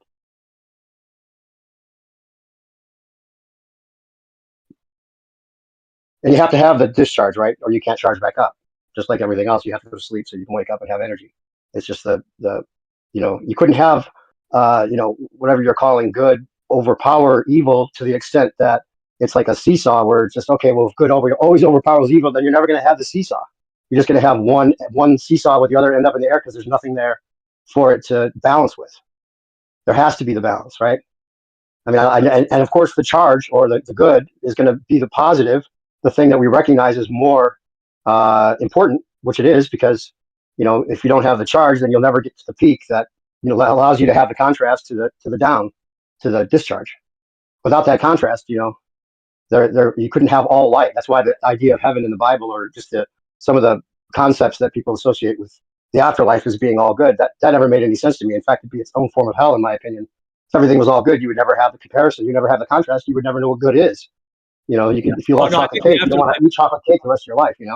I do think the afterlife is all good for everyone. It's like infinite bliss and love. Like there's no suffering, and because you're not in a human body at all. And that's how I see it. I do think, but that's just what we are. When you're outside of the physical. Yeah. Without the physical, there would be no what we call pain. So in that way, it could be. Yeah, but with the discharge, if it was like, say, it's all electromagnetic, right? And you remain as a frequency after you die for whatever that means, right? You're outside of the physical, right? So does the discharge then feel like a bad feeling, or is it just part of the cycle that makes you feel excited for the charge? Could that be all good? Could the discharge be good because the charge is coming? You know what I'm saying? Like you wouldn't have those associations with it necessarily in a physical way, like pain and death and all those things. Yeah, recently the Russian scientists. This is the thing that I read last night, and that was It was completely scientific. They said that this newly the Russian scientists they did some experiment on the on dead people, and they figured this out that when you die, the waves of, because it appears that when we die, our brain still functions at a very low voltage, and it would have propagated some waves. So what they did, I don't know how they found this, but it was literally a scientific paper. They figured this out, that when you die, the waves of your brain would have propagated, and it would have go with a very, very high frequency to one of the galaxies. And I don't know which galaxy they were talking about, but literally they say that it would have go in the middle of one of I don't know which galaxy, but that was the thing. I don't know whether it was true, but it was a scientific paper, and I read many Well, how would places the that. I mean, you have to post the paper for us to get the Yeah, I connection of gotta how they check would this out, but distinguish yeah. the brains of energy being in one galaxy compared to another galaxy if space is even what they're telling us and all that. Well, I would have think that, because I would think that, like, even if life after death would have exist, it has to do with waves, and you know what I'm saying? Like, our brain is like everything. If you would have think about, like, I was thinking about probably our conscious is somewhere else, and this body is just like the way that my voice is coming out of your phone right now. I'm not inside your phone. I'm just sending signals, but your phone appears to be my mouth. So I was thinking that Yeah, you're our a spiritual body. being having a human experience, right? Yeah, in our conscious, in our awareness, our consciousness is somewhere else. All of us in a uniform form, somewhere out of here, and we're controlling ourselves from that place, but we're not aware. And when we die, we just go back to the source with the waves, Right. with the speed of light. Yeah. That is Yeah, what I wanted to say some. that earlier, Gio, when you were talking about the afterlife and the experiences people have with their past lives. Real quick, I was just going to add that on that note, if it's outside the physical, again, like when you die, you're obviously not going to have a physical experience. You're going to be just the metaphysical or the outside of the physical experience, and then it's all interpretation and experience with whatever that is. Like you can't. There's no truth in that, in the way that we think of truth in the physical way of like proving things. Because if you're just like back to source, and even if you remain as like one entity, or like you have another experience, or you experience other people's experiences as your own, because you're melding, or the soup gets mixed up, and whether you had that past life or not, you may remember someone's past life because of the frequency that you picked up somehow metaphysically during the off the between the physical lives, right? Whatever it was. So it's not about proving it and saying this is, you could never say it is the truth. No matter how many people have that experience, it's still an interpretation outside the physical.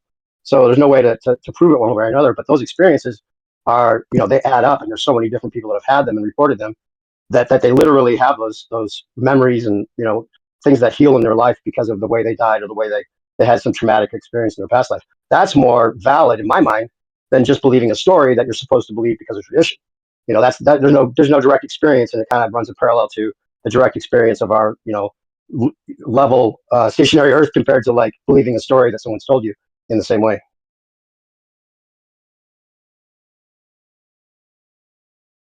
What is your thought on that, Matthew? Are you still there? Yeah, I'm still here. I mean, do you feel like it's a story, or do you have any way to validate it's true, or do you have any comment to what you were saying there? Oh, which part? The story of the globe, you mean? Or are you talking about the afterlife stuff? Because you mentioned Well, I was something. saying it's kind of a comparison to like believing a story that tradition, because of the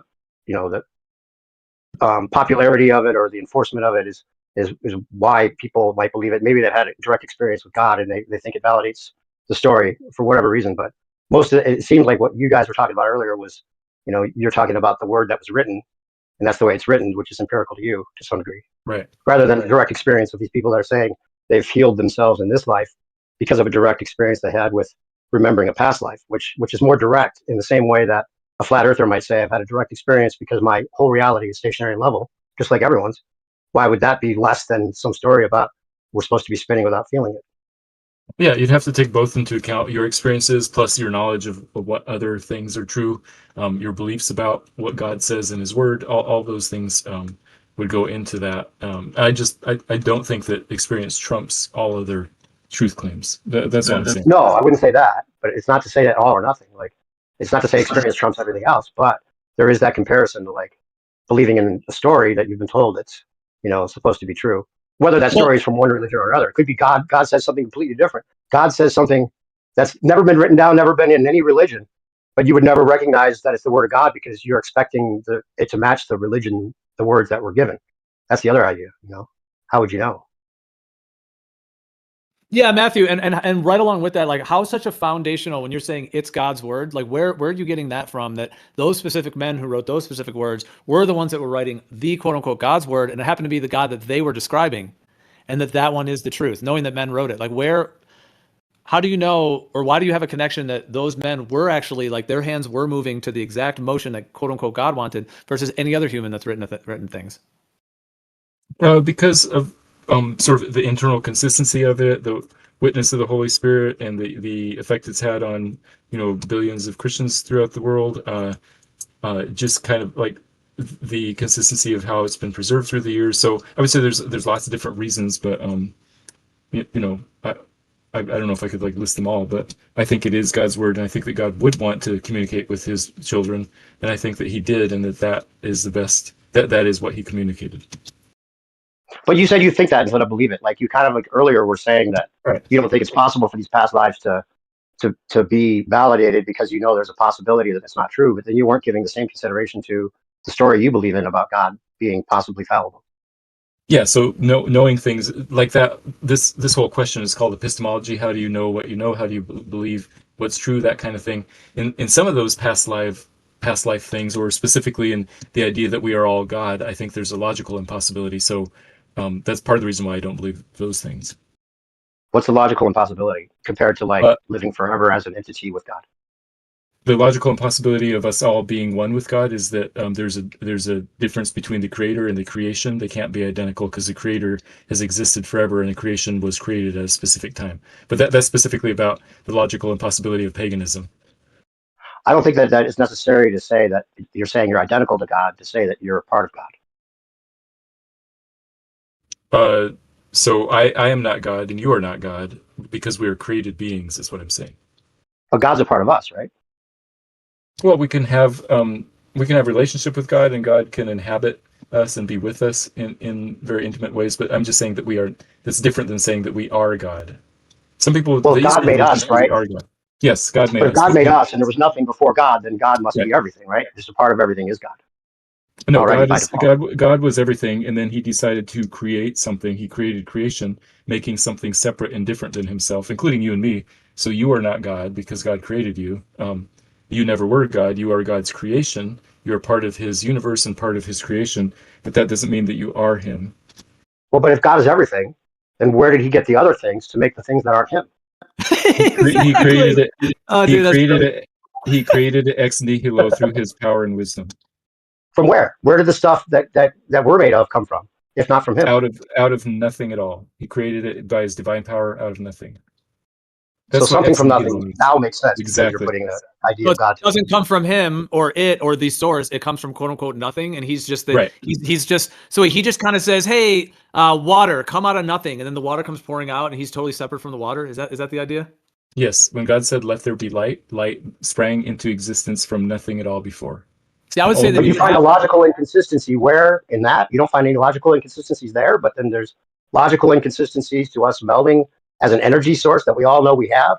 And we know that power sources can meld together in reality and physical reality. You can take one power source and merge it with another, and you can see a physical demonstration of this.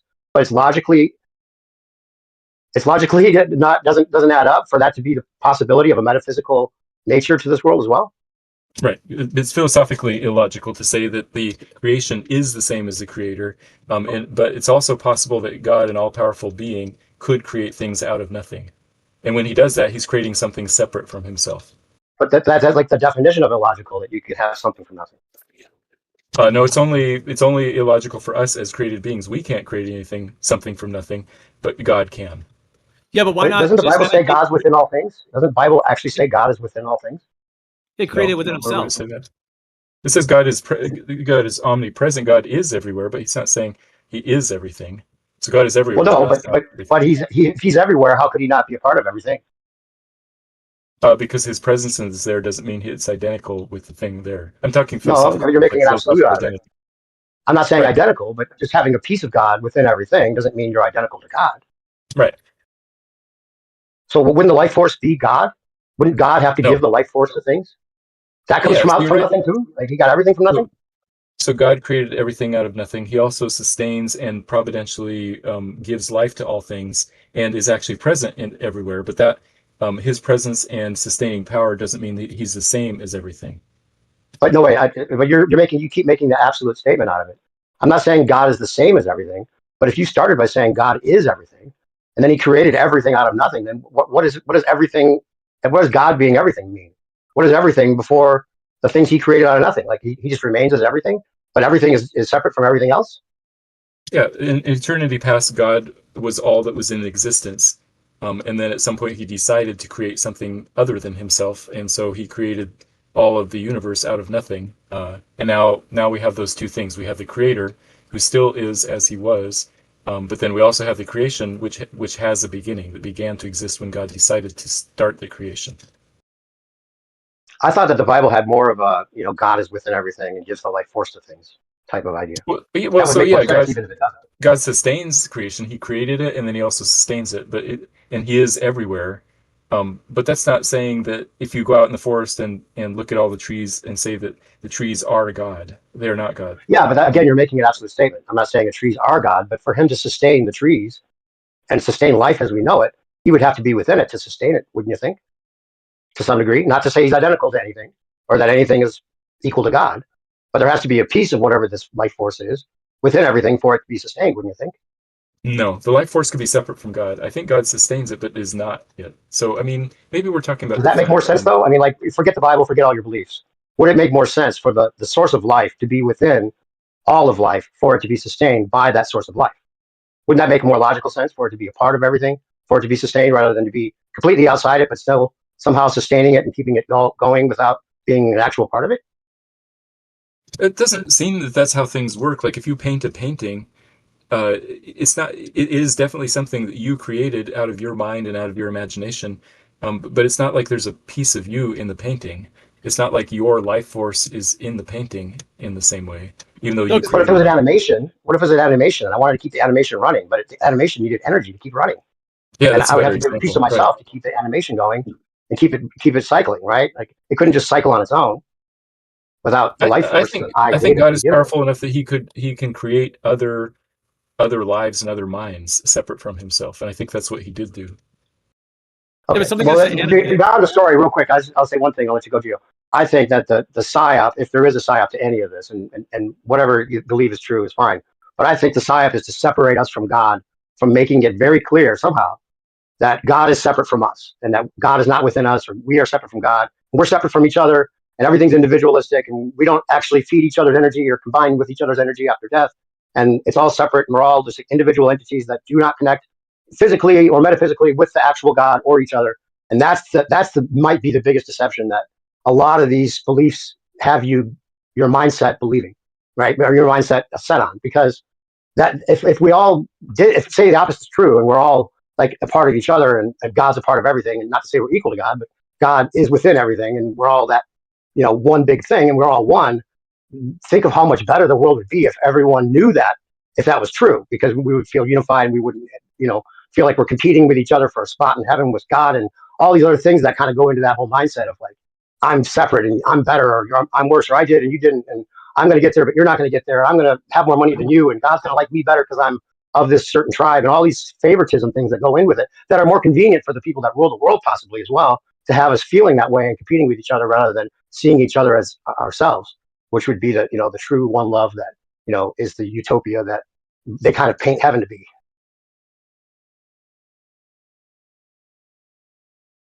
Yeah, I Well, hear you on yeah. that. I do hear you on that. And because if everybody knew that, we would all work together. Yeah, we wouldn't all be divided. What's up, Matthew? Yeah. So the question isn't which would be better. The question is what is true. So I hear what you're saying, but I'm asking a different question. Yeah, and how would you know that if it's one idea compared to another? I mean, there's no way to prove one more than another. I mean, obviously, as a heliocentrist, there is no proof. There's only evidence, right?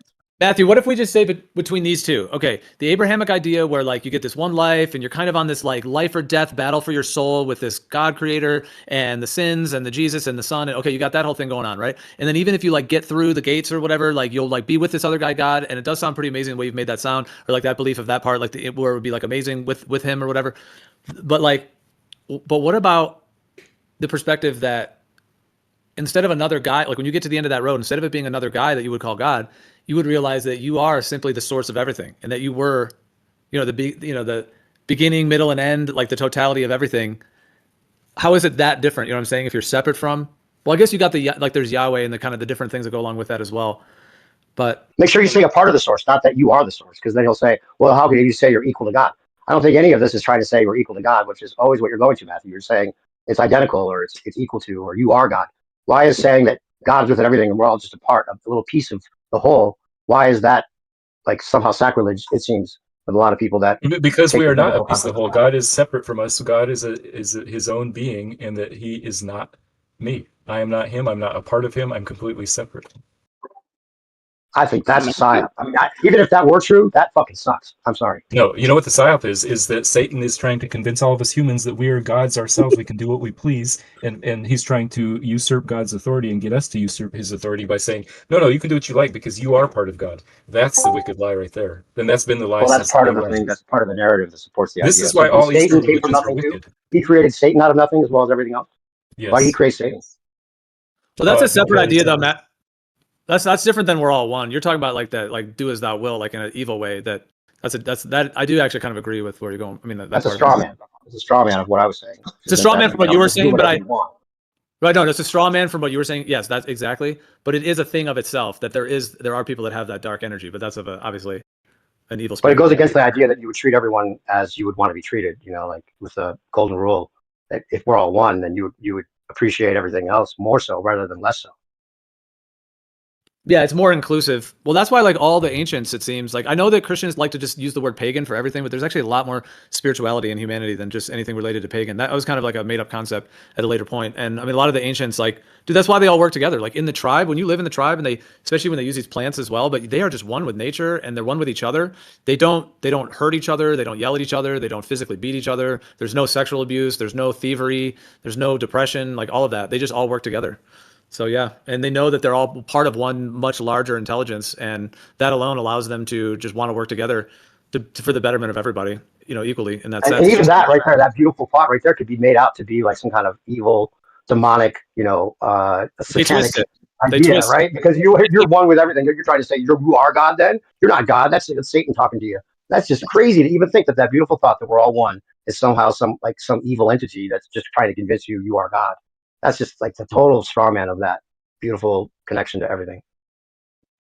Yeah, but it is like the shadow side of it. Wouldn't you agree, though? There is, because I do think there is like these entities, like Illuminati dudes or whatever, like the controllers. They do think that they are like some weird manipulative god thing, and they think that they're like the chosen. There's different views they may have. I mean, speculative what their cult exactly is, but they do seem to be in a cult that does have to do with like taking that concept and just twisting it basically, and because you could say we're all one in that sense, but morals are still a thing, and there's still right and wrong and all that, of course. And so, it makes you wonder how biblical these people are that think they're the chosen ones, right? That can get away with anything, right? They think they're God's chosen people, so they can do whatever they want. And everyone else is unequal to them. I mean, I wonder how much of the parallel. When have God's chosen people said that they? When have God's chosen people say they can do anything because they're God's chosen people? It was kind of the opposite. Because they're God's chosen people, they have to follow the law and do all these things. Is that how it works? Or is that just one interpretation of how it works? It's kind of both. Well, that's how it works in the Old Testament. I mean, when I read. Well, if they're chosen people, right, then wouldn't you see yourself as like above other people if you're chosen? No, you would see yourself as being chosen by God for special revelation, maybe. Special compared to everyone else who's not special. Yeah, you'd have the truth. Isn't that kind of what the Illuminati does? Yeah, that's what all sects kind of do, I think. Yeah, like the whole specialism, like the whole thing, like we're special and you're not. Like, what if that wasn't true? What if it's actually that's the idea that makes this whole thing like evil rather than good? Well, yeah, I agree. I think we all have access to God through Jesus Christ. Everybody's afforded the, all races, all people, all backgrounds. We all have access to God. Well, Mathew, like, okay, from this level, okay, so the whole physical world is being manifest around you, right, in your life. You got, I mean, a house, a job, the whole city, when you fly places, etc., right? There's a whole physical world laid out. There's a whole physical world laid out for me too. We call it being in a human body, but we're just physical matter as well at the end of the day. I mean, we're some blood and some tissue, and obviously I think more than that on a spiritual level, but, we're just in this experience.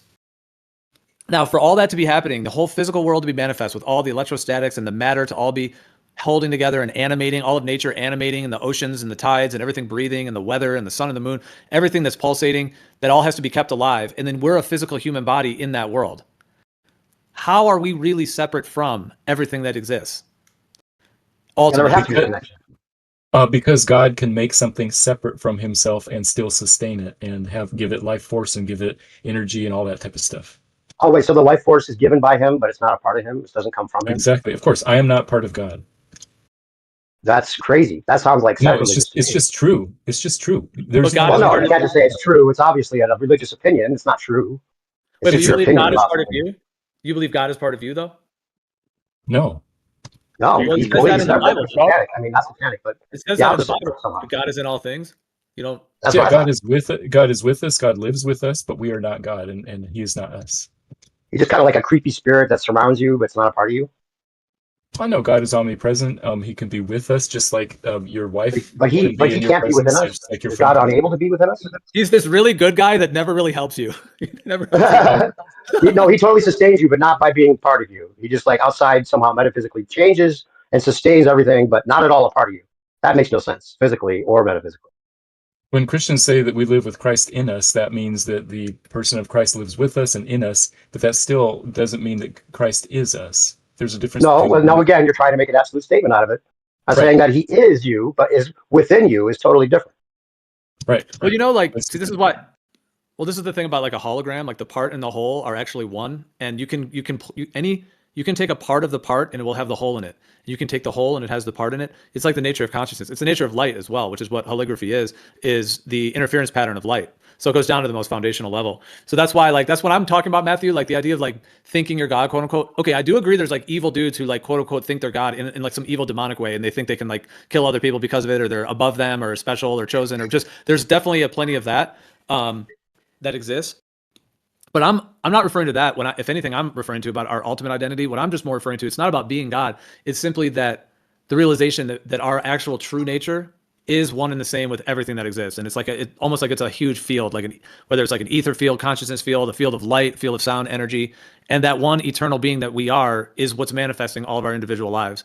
And that's the ultimate truth, that we actually are one and the same with that one totality. So it is, you could call that God in a way, but I'm not really referring to Abrahamic, to the point to where like it's not that we are like a guy, like a spirit thing that's out there, or like some kind of other guy. It's not that we are that guy. It's just that everybody is the eternal. Like everybody is that ultimate source, because there is one source. So there's no other way it can be. Like everything on And the science will even say energy can't be created or destroyed. So if you lose, I mean, you're giving off energy all the time. We're all giving off energy. Our body is completely different 7 years afterwards. We shed all these skin cells, or everything's like completely changed over, and all the rest of it has to come from our food or whatever else. So it's obviously scientifically the case already that we're exchanging energy and living off each, the energy that can't be destroyed, right, through the water. Everything else is everything connected scientifically. That's just the truth. Whether you call that God or not, and whether you believe in a story that there's a separate being or not, isn't even necessary.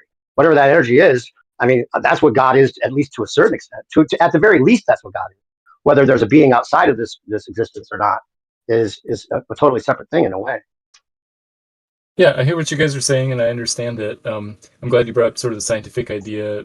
The second law of thermodynamics says that everything's kind of winding down. And so if there is energy, it must have come from somewhere. And so I do think that there was a point in time where there was no energy, then creation happened, and now all this energy is here. But I don't think that saying that there's energy in the world means that that energy is God. So I understand what you guys are saying. What about being just a part of God? Or Well, what about I don't think so. All right, Mathew, when you're talking about That's crazy. creation coming from nothing, like something coming from nothing, well, okay, I mean, does nothing really exist? So some people have experienced something called the void. It's a very ancient experience that it's in a lot of different spiritual systems and so on, of understanding of these experiences. They can happen when you meditate or you do the breathing or these different ways. But the void, which is like, it's a profound emptiness, but they also describe it as actually full of everything at the same time. It's like pregnant with all of creation, even though it's like also empty, or the feeling of, or the whole experience of emptiness. So I do think there is a such thing as that. And maybe that is where manifestation comes from. But instead of the idea of creating all this stuff from nothing, what about, Mathew, that it just created it from something, which would be its eternal source of creative ability, that it created it from that? So instead of something coming from nothing in that sense, to where you need like, that's where you then have the separate God that has to like use the nothing somehow to make the something, and then he's infinitely separate. What about just that the creation came from itself, or within itself, within its own creative capacity to then manifest? Therefore, something coming from something, and that something would be that eternal source. Well, I mean, I guess that when I say in the beginning God created the heavens and the earth, that's kind of what you're saying, that there was something God, and from God came something else. He created the heavens and the earth. So maybe it's saying the same thing with different words. I don't know. Well, it took God's force, even if he were somehow able to get something from nothing, which goes against all of science as we know it, right? Which you have to agree. You can't Right. get something from Because nothing. that's why it's In our supernatural. It's scientific not natural. It's materialistic world, supernatural. that's a contradiction, right? So that even if there was a Exactly. supernatural being that was able to manifest something from nothing, his power to do that had to be within the thing to make it animated, right? Or did he create the animation outside and there was nothing, no part of him at all that animated it? That's like contradictory to how I would imagine it to be in all respects. Sure. I mean, it's against your imagination, my imagination too. It's against all of science. It's against all of nature. That's why we call it supernatural. That's why the creation event is something that happens supernaturally, where God created something outside of himself and that he supernaturally sustains and is present, omnipresent within that creation. However, that But then doesn't mean that's like even harder to believe that if there's no connection to the real world whatsoever, like even with some metaphysical things like the ether, or some of these things that we can kind of like even talk about with like spirit and our soul and having like an existence outside of our physical life. There's some kind of connection to reality that we can associate it with. But then to say that God's outside of that and all of God's power is outside of the creation, it seems antithetical to it completely. I can't believe that's really what the Bible says. I think there's probably other people that are biblical scholars that might disagree and say that God is the source of everything, the source of life within everything. Maybe I'm wrong. in general, Christians, along with Muslims and Jews, basically say that God is separate from creation. That's kind of a standard theology. I suppose there might be a few people who call themselves Christians that would say that, but most Christians wouldn't call that part of Christianity. Again, I'm just saying something that is kind of common to the 2 billion Christians. I'm not saying anything unusual or new. It's just sort of standard Christian doctrine that God, in the beginning, God created the heavens and the earth, that he's separate from them. It's too bad if that is the actual truth, because It it makes way more sense if God is the actual source of life within everything, intuitively. But what you were saying about God is, entropy, like you were saying everything's winding down, does that mean that we're actually losing energy? we're losing information, right? So Information things or are energy? sort of the coherence and organization of the universe is kind of becoming, the entropy is increasing, right? So I think that God will eventually arrest that and maybe make it steady at some point. I don't know. Yeah, But the like point is cyclical, that right? So entropy doesn't mean that energy is lost. It just means that there's a cycle to it, possibly, that'll charge, right, at some point. yeah, That the the question is, where discharge did it come of from in the first entropy place? maybe ends up charging it back up somehow, because energy can't be Where, destroyed or created. yeah, but it can't exist forever either. It hasn't existed forever. There was a beginning point. How do you know that? The laws of, again, the second law of thermodynamics, there must have been a beginning. All the evidence of how things go backwards to a single point, and also the philosophical idea that we couldn't have gotten to today if there was an actual infinite number of days in the past.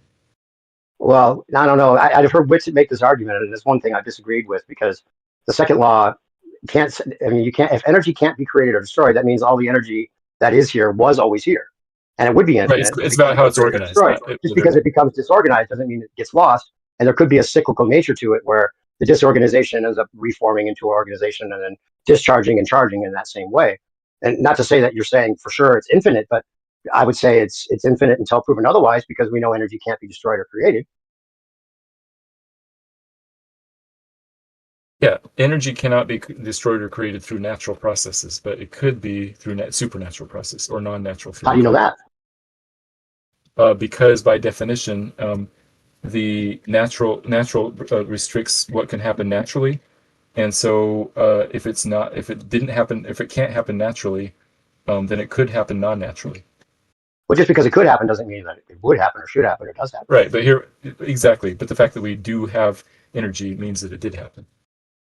Well, no, the fact that we have energy and it can't be created or destroyed means that it was always here, regardless of what other ideas someone has, until proven to be able to be created or destroyed. Just because of an Yeah, so idea that the metaphysical could destroy it doesn't mean that that there's any kind of truth to that until that's proven to be the case. yeah, so the proof is that that the idea of an infinite amount of time is irrational. That there has only been a finite amount of time, and so you can't go back forever. Yeah, but that makes no physical sense whatsoever, even if you metaphysically think that's the truth. No, it's physical too. You can't have a physical amount of infinite time. Physically, that's impossible. Well, why not? Energy can't be created or Be, destroyed. because you can't cross an infinite amount of time. You can't get to today Well, if it. infinite is just accounting, right? I mean, regardless of how far it goes. I mean, I know there's a more mathematical part of this that you're talking about, but as Right. far as we know, energy can't be created or destroyed, right? So how could we know if it's ever going to be destroyed? It can't be, as far as we know. Yeah, unless That you've means it seen it, never was created. unless you've seen Yeah. it start, unless you've seen it start or end. You know, it seems infinite at the There's moment. no way. There's no way to qualify it or have any kind of truth to it whatsoever, other than what we can physically test, which is it can't be created or destroyed. And even if there's a metaphysical idea of this being that can, go beyond all those things, that's just still an idea, regardless of how strong that belief is. Yeah, I would call it And more you're- than a belief. There's philosophical and metaphysical reasons for that belief. Yeah, but the physical And- contradicts it directly. Right. That's why it's non-physical or non-natural or supernatural. Well, I would say that if it is a psyop, then that would be the perfect way to do it, is to say that there's a beginning and an end, because then you can constantly tease people with the idea of the end and the beginning and the creation and the God being separate and nothing's a part of anything. The metaphysical has nothing to do with the physical. But if the physical and the metaphysical are actually way more connected, and it's all about us being one and everything being a part of God, and that the whole of everything is God at the very least, even if there is, I'm not pantheistic in the way that I'm saying that everything is God and there's nothing outside of this creation. But if everything is at least a part of God, and maybe even there's a creator outside the creation, and we're a part of the creation as well as part of the creator, that would make more intuitive sense, regardless of any story of any kind of doctrine or whatever. That just makes that resonates, pun intended, more than anything, without any kind of story or belief added to it. And what does that Okay. mean more for? Go ahead. Yeah, okay. I mean, I believe that you think that it resonates with what you think should be true. Well, it makes sense. It just makes sense intuitively, right? It would make sense if you didn't have any biblical beliefs. That would make more intuitive sense. You could at least agree to that, right? It I depends That don't you're on, think part- it's more intuitive, no. depends on that the you're- No, basis. that everything's powered of. by a source, and that source is within everything, and there's a life source that's within everything, keeps everything going, and we're a part of that life source. And then we go back to the life source, and then come back, and then have individual experiences, even though we're a part of the whole. That's not intuitive to you at all, regardless No, of the because stories in the Bible. our lived experience, we humans make things all the time. We can build a house, we can paint a picture, a man and wife can make a new child. In all of those things, those are separate things from us. And so it makes the creation distinction makes more intuitive sense to me anyway. All right, I'm glad What you you brought it live on back for to your that, because kids, hold on, sure. I have one brief comment just real quick. I want to say right to that. Sorry, just to barge through, but okay. So Yeah. you said this earlier, yeah. But Matthew, here's the difference. If we're talking about the creator though, or the source, here's the difference. If I walk into a room and there's paints there, I'm a human. I'm having a human consciousness experience. I pick up the paints. I didn't make the paints. Nature and maybe some chemicals blended together, etc., made those paints. And then I hear what you're saying. I make a painting, and that painting is not the person in a way, right? However, in the case of like a creator, the creator made the paint. Like literally, there was no paint, and then there was paint. Like the actual Right. matter, the matter that is the paint, like actually brought it all together. So it had to manifest the paint. So imagine you're in like a lucid dream and you're right there, and then you're like, oh, let me create some paint. And you make a whole platter of paint. And then you're like, all right, give me a canvas. You go and you create a canvas, and then you put yourself, and now you're painting. But like if you created all of that, the paint itself, the actual pigments, the materials, the electrostatic bonds between the matter, etc., all of it, then that's a different story. Because for that to be the case, then yes, like the identity ultimately of that individual person, a human or some separate feeling, would have to be like directly connected to the actual, the root of the consciousness that's even manifesting that whole thing in the first place. I understand the Abrahamic God doesn't. I mean, there's no mention of the God creating water, which is a very sort of curious sort of thing that's been left out of the biblical. You're a little story. low, Ritzky. Your microphone's a little low, by the way. We heard him. Okay, Yeah, we heard you though. Is this better? Yeah, much better. Okay, I got out of the way of the fan. The fan must have been blocking a bunch of stuff. Maybe. So what was it? The water is left curiously out of the creation myth story, given its like importance to biological life. It's rather sort of it's a glaring sort of issue that it's being left out. I sometimes wonder whether or not this idea that what the God created the heavens and the earth, like, I mean, are we just to assume that God created this out of nothing, or was there maybe something of substance here that then the God creator created it out of? I know you guys were talking about the notion that he had to have created the pastels or the paints. I think this Gio was saying, but it's left out of the Abraham. Yeah, water's the thing. Water's the key, right? Water's within everything. Water's like a direct That's You the know, equivalent. That is the equivalent. Yeah, the paint to the water is a good link to that. Yeah, because in the analogy of like a painter painting a painting, he has to a human. The paints would already be there, or somebody else would have procured them, or he would have procured them from someone. So it's kind of a more human experience. But from the level of like a creator level, the creator actually has to make the paints, the canvas, and the human being, and all the organs and everything in the human being to even make it function, and to animate the whole life force live in real time for that to even occur. What's the causal aspect of the Bible? Like God, like looked upon the face of the deep, I think it was, or something like that. Yeah, and that would be the equivalent of like making the paints. Like you'd have to be the one that actually manifested the paints and did the painting. So in this case with water, yeah, like the whatever it is that actually would manifest the water and then make something out of the water. And that like that the water is related to the paints. I'm saying in the kind of bridging the analogy. I suppose all I'm pointing at is that the Abrahamic God doesn't make any claims about the sort of the creation of material substance. It's more like the heavens and the earth, and the man made out of clay and these sort of instantiations. So it's not. I mean, maybe I can sort of give attribution to sort of formulating these materials into sort of an intelligent like being, but the substance that he's apparently using is just unaccounted for, as far as I can tell. Yeah, maybe that gets into the whole idea of. I'm sorry, water having intelligence is what I was going to add. That gets into the whole idea of like, you know, how much of the water is God and whether that intelligence is it's in the water is what connects everything, since everything has water as a part of it. Go ahead, Matthew. Yeah, I was just going to say that generally most Christians and people of the Abrahamic religions read Genesis 1 as describing that God created everything, even if it's not specifically listed. So most Christians would say that God created everything out of nothing, including water. Would you say that you're a Bible literalist, Matthew? So not the entire Bible is meant to be read literally, but I read the parts that are meant to be read literally, and Amen. you know, so but and of course people are going to disagree. But no, not cherry picking, doing hermeneutics where you read the Bible as it was written, and try to discern the audience and genre it was written in. So you read poetry as poetry, not as. It's interesting to me. Like it's not written in English. It was never said in English, and right. All we have is translation. Right. I mean, we have pretty good translation. We're very confident. We're very close to what was actually written. I mean, there's a few places where we're not 100% sure. I suppose I wonder sometimes, like, does this matter to you at all? Like, God came upon Moses at the mount, cast down the sort of the stones, like, and he sort of, boomed his sort of credences into, like, when people read the Bible and they sort of listen to these stories and they read it in English, I mean, that's not actually what God said. Right. And it's a translation of what he said. I mean, I don't know, like if I was like a Bible literalist, I would want to go be looking into the phonetics used, like actually what he like the incantations or the terminologies, the vibratory sounds that he set forth, not using just simply a translation. I don't know if that's curious to you, but I mean, if you think that there's something, if you think there's something magic about some language, about the specific language and specific words, and treat the Bible as kind of magic book, I suppose you might think that. But if it says in Aramaic, love your neighbors as yourself, and then I translate that into the English words, love your neighbors as yourself, I think the idea is there. Isn't that good enough? I would just say simply that the phenomenon that we observe in the world is that certain languages have with them certain ways of thinking. So the Chinese, they're very calculated. The Romantic languages, that of the Latin, it's like Spanish, Italian, they behave in a different way. The English behave in a different way. The Norwegians behave in a different way. The language actually crafts the way that we behave in the world.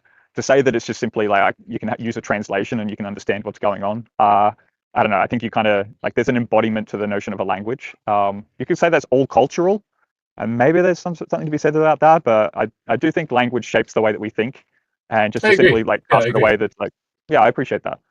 So just is the translation good enough? Like, I mean, if you want to get closer to God, I mean, you want to know what this like phonetically what that man said, or he's not a man, but like what that being said. I would have imagined that would be sort of get to really the heart of it. I don't know, just a thought. I've never really had that thought before, but anyway. Yeah, I do think that language has an important part of the message, but I also think that God's word is universal enough that we can translate it fairly accurately to get the main spirit of the ideas. I mean, even if we all spoke Hebrew, we live in the United States in the year 2026, we wouldn't be in ancient Israel, so there'd still be cultural barriers, even if we spoke perfect Hebrew. So I think God's word can transcend those cultural and language barriers and still speak to us. And of course, I think that the Holy Spirit speaks through his word to us directly also. Well, what gave you so much confidence in those particular men who wrote those particular words rather than? Oh yeah, nothing has been the men. It's not about the men who wrote it. It's about the idea that God Himself would choose to communicate with us, and that He Himself could inspire people to write things down in the way that He wanted it, and that He could and did preserve that through the centuries and millennia. Beautiful. I think that's possible, and that's what happened. I got you, but like, what did they do to win your admiration specifically? It wasn't about any of the men who wrote it down, and women, by the way, too. There's some women authors. It's not what they did. It's what my belief in God and His ability to preserve His Word, and then the Bible, specifically the 66 canonical books, I think, were the ones that were inspired and have been preserved through the centuries as God's true Word. So when you first came to this, did you like read them all yourself and come to that, or was it more of something that you were like in school to go to be, or did you have an experience of reading the book and coming to that conclusion, or was there like other factors for you to believe in it? Yeah, several factors. Yes, that's what I was taught. That's what I came to believe. That's what I think that I have sort of an internal witness of the Holy Spirit that I think that's true. And I regularly read them and see that to be true as I read those books. So, a combination, I guess. I got something of an interesting question for you. Like, what is the most confounding of the books in your interpretation? If you've read through the whole thing, which is the one that sort of you seem to be using a certain type of logic, whatever that may be, but which is the one that sort of has a bit of trouble for you? Yeah, I do think that they're all inspired, and so if I find trouble in them, it's more, that I don't understand it, and not that it's problematic in and of itself. But that said, in the Old Testament, the Song of Solomon, it seems to be just kind of this weird love poem. I suppose you could take it allegorically and spiritually, but maybe it's just a love poem. The book of James seems to be pretty harsh, but I like it. I just read it recently, but it's like, wait a minute, I thought we were saved by grace, but here's this thing talking about grace and works. So if I had the whole thing figured out, it wouldn't be a very good book, would it? Right? It wouldn't be very profound if somebody like me could figure the whole thing out. So I'm not surprised I don't understand the whole thing. Yeah, I don't want to hijack anything. Because you brought up grace by works, I just wanted to say one thing on that. Just because I thought about that a lot myself. I'd say that I'd say Scripture is pretty clear that we are saved by works and faith. I mean, I know. I think that's a psyop. I mean, even if that were true, that fucking sucks. I'm sorry. No,